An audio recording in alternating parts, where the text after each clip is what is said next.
Hello! Welcome to my vlog again. Part 3 na to ng aking vlog dito sa Cabantian Hills. Lumalakad kami dyan papunta doon sa pinakadulo na tambayan dito sa Estampa or Cabantian Hills ng Guindoman, Bohol. Pagpasensyaan nyo na lang kung naiingayan kayo sa tunog ng hangin dahil hindi ko siya tinanggal. Inadjust ko na lang yung ingay para madinig nyo ng klaro yung boses ko. Masarap sa pakiramdam na malakas yung hangin ng time na to dahil hindi mo ramdam yung init ng panahon. Napaka fresh air dito guys at saka masarap sa mata. Yung tipo hindi mo maiisip ang mga problems mo. Makikita natin na may mataas na upuan. Yan, yung inupuan ng aking pamangkin. So, kung pagod ka na sa kalakad, pwede ka lang umupo dyan.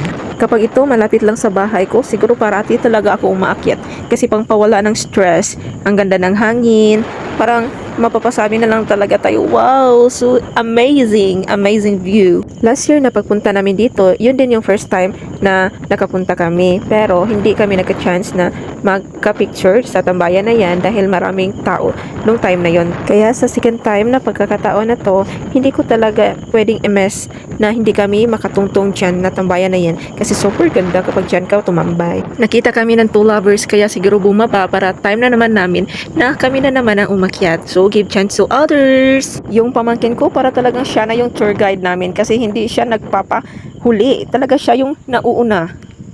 Talagang nai-enjoy niya yung paligid. Tingnan nyo naman. O, ang kulit. O, ang likot-likot niya.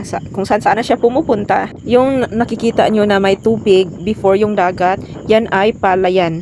Dito sa amin, maraming nagtatanim ng palay para pangkonsumo na rin nila kasi alam naman natin na mahal na yung bigas kasi na-scam to sa 20 pesos.